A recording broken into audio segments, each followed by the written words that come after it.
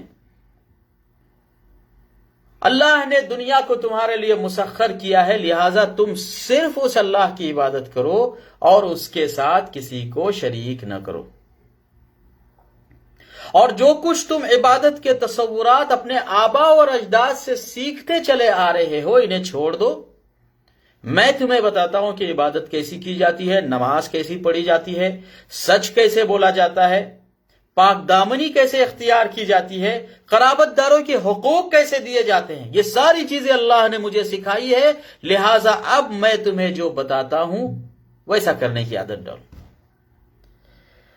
ہرقل نے یہ ساری چیزیں سنی ابو سفیان سے، اور اس کے بعد اپنے ترجمان سے، اپنے ٹرانسلیٹر سے کہا کہ ابو سفیان سے کہو کہ میں نے تم سے نبی اکرم صلی اللہ تعالی علیہ وسلم کے نسب اور ان کے ٹرائبز کے بارے میں سوال کیا تو تم نے کہا کہ وہ تو بہت اونچے خاندان سے تعلق رکھتے ہیں۔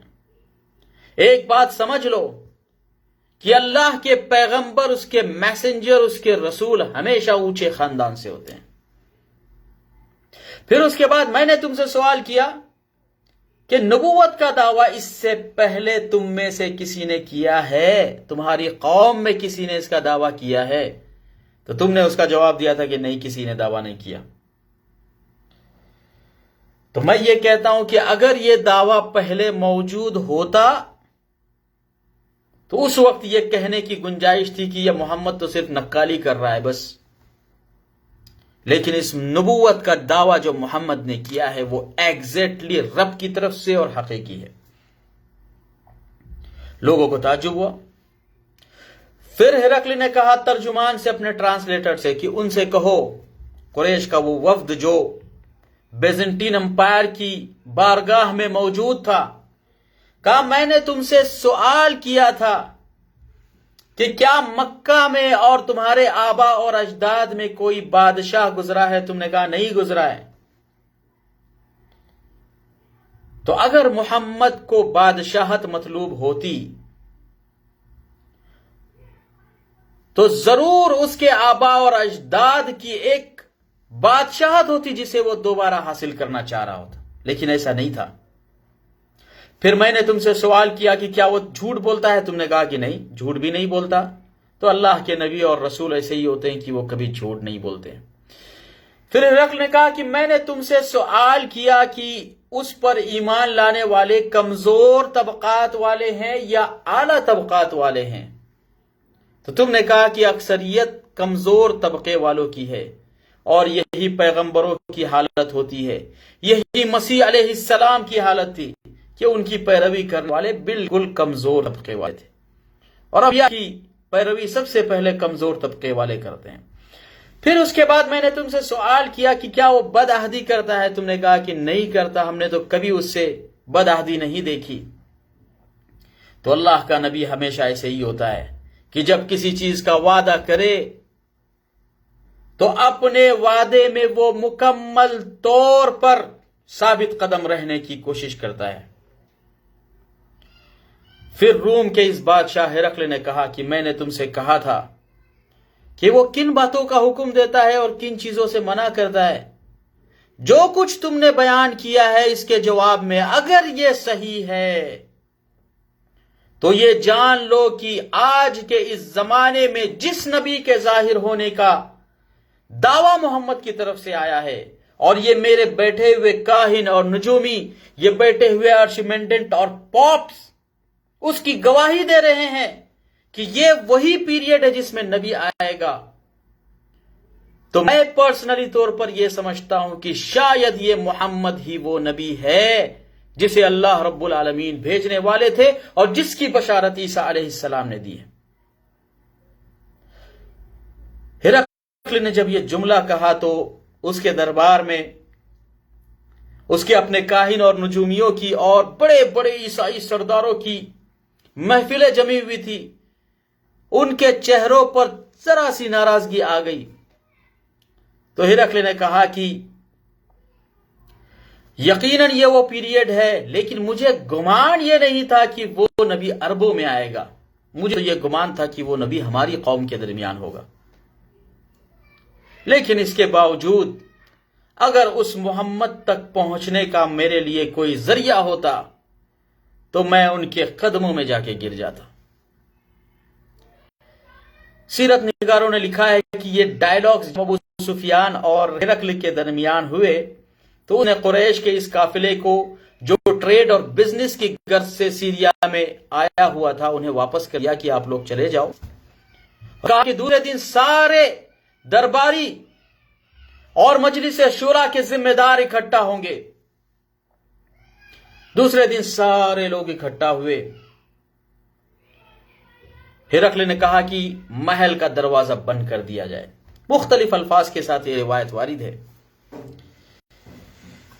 لوگوں کے درمیان یہ چیز مشہور ہو گئی کہ شاید ہمارے بادشاہ نے اسلام قبول کر لیا ہے، اور اس کی بنیاد پر لوگوں کی تلواروں کی آوازیں اور اس کی آہٹیں ہرقل کے کانوں تک پہنچ چکی تھی۔ اسے خطرہ محسوس ہو چکا تھا کہ لوگ میرے خلاف اگر میں نے اپنے اسلام کے دعوے کو پیش کیا تو یہ پریسٹیجیس پوزیشن جو میرے پاس بیزنٹین امپائر کی صورت میں موجود ہے، مجھے اس سے ہاتھ دھونا پڑے گا۔ اب اس کے لیے بہت ہی مشکل ججمنٹ تھا کہ کس طریقے سے اس فیصلے کے ساتھ وہ بیہیو کرے اور لوگوں کے ساتھ کیسے آرگیو کرے۔ چنانچہ اس نے سارے لوگوں کو جمع کیا اپنے دربار کے اندر اور کہا کہ رومیو، کل جو ڈائیلاگ میرے اور ابو سفیان کے درمیان ہوئے اس سے تمہیں کیا لگتا ہے؟ لوگوں نے خود بادشاہ سے سوال کیا کہ بادشاہ سلامت آپ کیا کہتے ہو؟ کہا کہ مجھے ایسے لگ رہا ہے کہ یہ محمد وہ حقیقی محمد ہے جس کی بشارت بائبل میں دی گئی ہے۔ یہ کیا سننا تھا کہ ہرقل کے سارے درباری بیک وقت ہرقل کے خلاف ہو گئے، اور بعض روایتوں میں آتا ہے کہ تلواروں کے نیام سے نکلنے کی آوازیں آئیں، تو فوراً اس بادشاہ نے اپنی پالیسی کو چینج کرتے ہوئے کہا کہ میں اس جملے کے ذریعے تمہیں آزمانا چاہتا تھا کہ کہیں کل کی گفتگو سے تم تو نہیں نرم پڑے۔ میں اپنے دین پر قائم ہوں، میں اپنی سلطنت پہ قائم ہوں۔ چنانچہ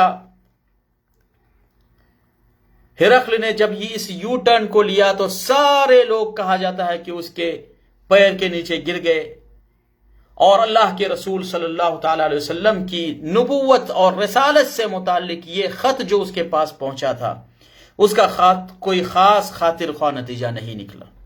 البتہ بعض سیرت نگاروں نے ذکر کیا ہے کہ اس نام مبارک کا ایک اثر یہ ضرور ہوا کہ بادشاہ روم نے مکتوب گرامی پہنچانے والے صحابی حضرت دحیہ کلبی رضی اللہ تعالیٰ عنہ کو بہت ساری جو ہے سفارتی آداب کے تحت بہت سارے مال سے بھی نوازا، اور جب وہ واپس ہوئے تو قبیلہ جذام کے کچھ لوگوں نے انہیں لوٹ لیا۔ بہت ساری تفصیلات ہیں۔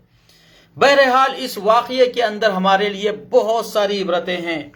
اللہ کے رسول صلی اللہ تعالیٰ علیہ وسلم کا یہ خط اور اس وقت کے سب سے عظیم بادشاہ کو مخاطب کرنا، یہ اسلام کے عالمیت کی بہت بڑی دلیل ہے۔